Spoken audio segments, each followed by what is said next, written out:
Hello বন্ধুরা, আমি শর্মিষ্ঠা। আমার চ্যানেলে তোমাদের সকলকে জানাই স্বাগত আর সকলকে জানাই অনেক অনেক ভালোবাসা। সকালবেলা ঘুম থেকে উঠে প্রতিদিনের মতো আমার শ্বশুরমশাই পুজো আস্থা করে চলে গেছেন দোকানে, আর আমি এদিকে কচিকাচাদের নিয়ে একটু আনন্দ করব বলে সকাল সকাল ঠিক করেছি। সারা সপ্তাহের মধ্যে এই দিনটা থাকে কিন্তু আমার মেয়ের জন্য তোলা থাকে। সারাদিন অনেক কাজকর্ম করি, অনেক ব্যস্ত থাকি, বিশেষ করে নিজেকে নিয়ে প্রচুর ব্যস্ত থাকি, নিজের কাজ নিয়ে ব্যস্ত থাকি, কিন্তু রবিবারটা কিন্তু সম্পূর্ণ ওর জন্য থাকে। তো ওর বন্ধুবান্ধবকে নিয়ে একটু খাওয়া দাওয়া করছে, তারপরে আমার বরের জন্য চিড়ে দুধ আর কলা মাখছি। আজকে প্রচণ্ড গরম পড়েছে, এত গরমের মধ্যে পেট ঠান্ডা রাখার জন্য একটা খুব ঠান্ডা খাবার, সেটা হলো চিড়ে দুধ আর কলা, আর একটু তার মধ্যে চিনি দিয়েছি। আর এই দিকে দেখো বাবা মেয়েতে মিলে খুনসুটি করছে, ওরা চিল ওরে কা করে নাকি ওকে হাত তুলে দিলে মারবে, ওকে মারবে, ওই রকম খেলা করছে। তো খুব ভালোভাবে সকালটা ওর বাবা ইয়ে করে তারপরে খেতে বসে গেল। আর আজকে প্রচণ্ড গরম পড়েছে বললামই, তার জন্যই ও কী করছে, মুখটাকে বেঁধে নিচ্ছে। বসিয়ে দিলাম একটা শাক ভাজা, শুকনো লঙ্কা আর রসুন ফোড়ন দিয়ে কলমি শাক ভাজবো। শুকনো লঙ্কা আর রসুন ফোড়ন দিয়ে কলমি শাক ভাজতে আমার ভীষণ ভালো লাগে, ভাজতে ভালো লাগে না, খেতে ভালো লাগে। রসুনটা ভাজা ভাজা হয়ে গেলে কলমি শাকটা দিয়ে দেবো। কলমি শাকগুলো আগেই কেটে ধুয়ে রেখে দিচ্ছি। এখানে শাক ভাজাটা হচ্ছে হোক, আর এখানে হাঁড়িতে ভাত বসিয়েছি, তাতে দিয়ে দিচ্ছি ডাল সেদ্ধ। হ্যাঁ, আর একটু বেশি করে জল হাঁড়ির মুখে বসিয়ে দিচ্ছি, মাংসে যেন জলটা দিতে পারি। আর অন্যদিকে পেঁয়াজ কেটে নিয়েছি এখানে। হ্যাঁ, আর আলু আর পেঁপে কেটে রেখেছি, এখনো ধুইনি এগুলি। তো চলো শাক ভাজাটা নামিয়ে কড়াইতে তেল দিই। এখানে জিরে, শুকনো লঙ্কা আর তেজপাতাটাকে তেলের মধ্যে দিয়ে আমি একটু পেঁয়াজটাকে তেলের মধ্যে ভাজবো। পেঁয়াজটাই মেন, ভালো করে যত ভাজবো না তত মাংসের টেস্টটা ভালো আসে। পেঁয়াজটাকে লাল লাল করে ভেজে ব্যাস মাংসটা দিয়ে দেবো। মাংসটা কষলেই রান্না হয়ে যাবে। আর তারপরে আলুটা আর টমেটো বলছি, পেঁপেটা দেবো। অন্যান্য দিন কী হয়, আমি আলু আর পেঁপেটাকে হালকা একটু ভেজে তুলে নিই। আজকে সময় নেই, এখন বাজে 12টা, আমাকে 1টার মধ্যে রান্না শেষ করতেই হবে। আর খাসি মাংস রান্না করতে তো জানো একটু বেশি সময় লাগে। তো চলো আগে চটপট রান্নাটা সেরে নিই। হ্যাঁ, লাল লাল হয়ে ভাজা হয়ে এসছে, এবারে দিয়ে দেবো আমি এর মধ্যে মাংসটা। এইবার শুধু কষাই হলো কাজ, কষতে থাকো কষতে থাকো কষতে থাকো। মাংসটা কষা হয়ে গেছে, দেখো মাংস থেকে তেলও বেরিয়ে গেছে। এবার এর মধ্যে দিয়ে দেবো আলু আর পেঁপেগুলো। আলু আর পেঁপে না আমি ভেজেই দিই, কিন্তু আজকে আর সময় নেই। একদম গোনা গোনা আলু, গোনা গোনা পেঁপে, সবার একটা করে আলু একটা করে পেঁপে গুনে গুনে দিয়েছি। দিয়ে তারপরে এইটাকেও দিয়ে একসাথে কষতে থাকবো। দিয়ে কষা হয়ে গেলে প্রেশারে দেবো। প্রেশারে দেবো না, তাড়াতাড়ি সেদ্ধ হয়ে যাবে। ভাতের উপরে জলটা একদম গরম হয়ে গেছে, এই গরম জলটাই মাংসে দেবো, তাহলে মাংসের স্বাদটা ঠিক থাকে। এই যে এখানে দুজন খেলছে। কি খেলছিস? কি খেলছিস? কেমন বলতো পেপার গেম? ওকে খাবার খাওয়াবো না, মুছাবে না, না একটু মুছাবে। এটা তো রাখ। এটা কি, এটা স্নান করবে? ও না, এটা ডাইনিং টেবিল। হ্যাঁ, ওমা দেখি আরো বানিয়েছি। কেমন ডাইনিং টেবিলটা? এই যে এখানে আরেকটা এসেছি, আর ও এটা বেড। ওয়াও, এটা দেখো, এটা টয়লেট, এটা গার্ডেন, এটা গার্ডেন। ও মা, এটা আলমারি। জামা আছে, এই যে আলমারিটা খুললে ভিতরে জামা। আর এটা কি আছে? এটা আরেকটা গেম বুক। আরো দেখো এখানে আরো অনেক আছে, সব ও নিজের হাতে বানিয়েছে। ওয়াও, ঘুমাচ্ছে কি সুন্দর, এখানে ঘুমাচ্ছে। খেলবো। বাহ, এই মেয়েটা কই? মেয়েটা এখনো বানানো বাকি আছে। Washing machine, washing machine.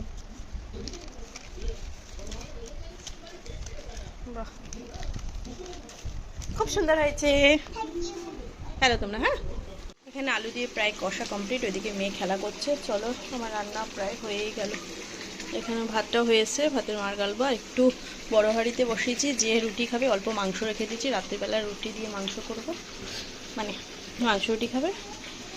শাক ভাজা, আর এখানে মা সকালবেলা একটু সোয়াবিনের তরকারি করেছিল, সেটাও আছে। চলো প্রেশারে দিয়ে দিই মাংসটা। আমার রান্নাবান্না কমপ্লিট, এবার আমি স্নানে যাব। আর মেয়ে এদিকে স্নান করে পুজো দিচ্ছে, ও প্রত্যেক দিন এরকম স্নান করে এসে আগে পুজো দেয়। এখানে ভাত বেড়ে নিচ্ছি, এই যে দেখে নাও মেনু। যদি বা রান্নার সময় তো বলে দিয়েছি, শুধু বাড়তি রয়েছে হলো চাটনি আর পাঁপড়। চাটনিটা আগের দিনের বেশি নেই, অল্পই আছে। চাটনি আর পাঁপড়, এই যে মাংস আর শাক ভাজা, আর ওই যে ডাল সেদ্ধ। মেয়ের খাওয়া দাওয়া হয়ে গেছে, এবারে হাত ধুয়ে এবারে আমাদের খেতে বসার পালা। এই যে আমরা এবারে সবাই মিলে একসাথে বসে যাচ্ছি খেতে। চলো, তো রবিবার দিন একটা দিন একটু একসাথে খাই। মেয়েকেও আমাদের সাথে নিয়ে বসালে খাওয়া হয়, কিন্তু ও না একদম একা নিজের হাতে খেতে চায় না। এই জন্য ওকে আগে আমি খাইয়ে দিই। ওকে আমাদের খাওয়া হয়ে গেছে, বাসন ধোয়া হয়ে গেছে। এইবারে মেয়ে আর আমি একটু শুয়েছি দুপুরবেলা। আর এত চুল নিয়ে ঘাটাঘাটি করছে, বলছে আমার চুলটা কবে বড় হবে। আর বলছে বিকেলবেলা আজকে কোথায় ঘুরতে যাব মা, বলো বলো, ওই চিৎকার চেঁচামেচি করছে, খেলা করছে।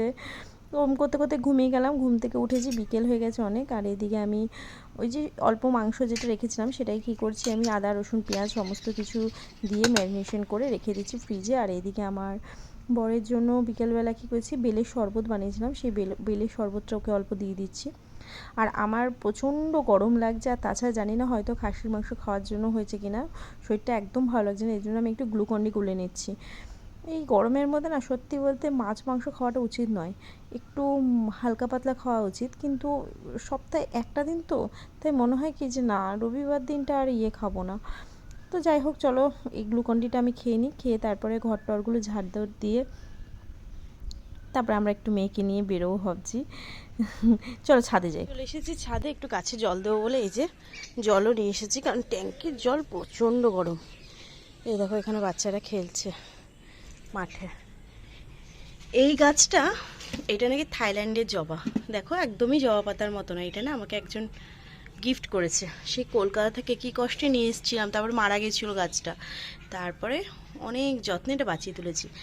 এইটাকে আমি ট্যাঙ্কির তলায় রেখেছি। আমাকে বিভিন্ন কোম্পানি থেকে বই দিয়ে যায়, তো পারুল প্রকাশনী থেকে এসছে এখন বই দিতে। এই দেখো বাংলা আর একটা ভূগোল, দুটো রেফারেন্স বুক দিয়েছে। তো আমার ভীষণ উপকারে লেগে, এছাড়াও আমার অনেক কটা কোম্পানি থেকে আসে। এখানে নিয়ে নিলাম একটুখানি মেয়ের জন্য কর্নফ্লেক্স, আর নিয়ে নিলাম অল্প হরলিক্স।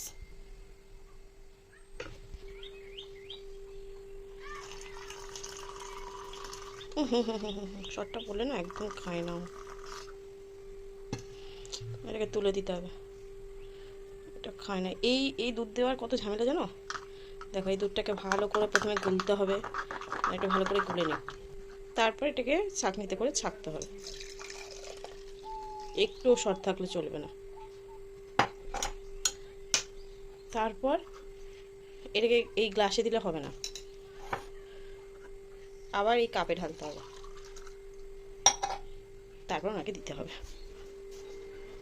নাও।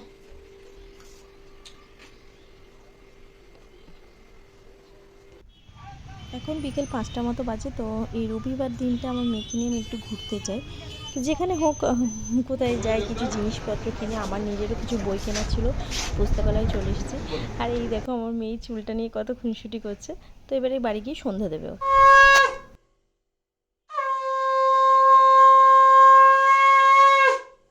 মার্কেট থেকে চলে এসেছি, কি কি কিনেছি আমি দেখাচ্ছি একটু পরে। আর মেয়ে এদিকে সন্ধ্যাবাতি দিয়ে পড়তে বসেছে, আর আমি এদিকে চাও বসেছি মেয়ের জন্য। তার জন্য নিয়ে নিয়েছি একটু পনির, একটু ক্যাপসিকাম আর একটা ডিম। আর এই দিয়ে আমি চাউটা করে দেবো ওকে। তো চলো চাউটা করে নিই। এখানে আমার চাউ রেডি হয়ে গেছে, এটা আমি আর আমার মেয়ে খাবো।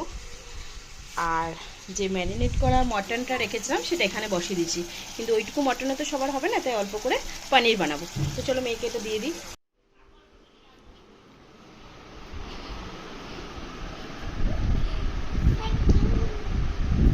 দুজনের, তোমার আর আমার। কি কি পড়েছো দেখো তো।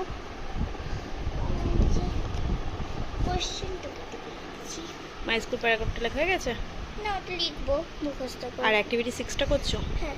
আচ্ছা ঠিক আছে, কোয়েশ্চেন আনসারগুলো ঠিক আছে করো, আমি পরে চেক করে দেবো। হ্যাঁ আগে খেয়ে নাও, পরে করবে। কেন, কি হয়েছে?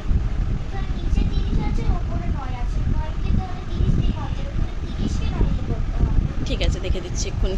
আচ্ছা দেখাই আমি কি কি কিনে এনেছি। আমি এখানে দুটো বই কিনে এনেছি। হ্যাঁ, আর আর পেন্সিলগুলো কই মাম? পেন পেন পেন, এই দেখো এটা ওর বাবা, তাড়াতাড়ি আগে এইটা দেখায়। এটা ওর পাপা কিনে দিয়েছে, এটা এলসা। এই বক্সটার দাম 250 টাকা নিচ্ছে। আমরা জীবনে কোনোদিন 250 টাকার বক্স ইউজ করিনি। হ্যাঁ, এখানে একটা চাবির রিং আছে, এই যে। হ্যাঁ এরকম নিচে, আর এইখানটায় পুরো গ্লিটার দেওয়া, খুব সুন্দর। আর এই 3টে গ্লিটার দেওয়া পেন আমার সাথে গিয়ে এখন কিনলো।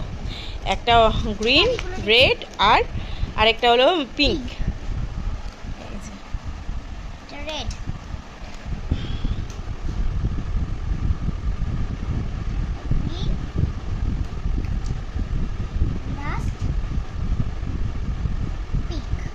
চলো তাহলে ওকে পড়িয়ে নিই।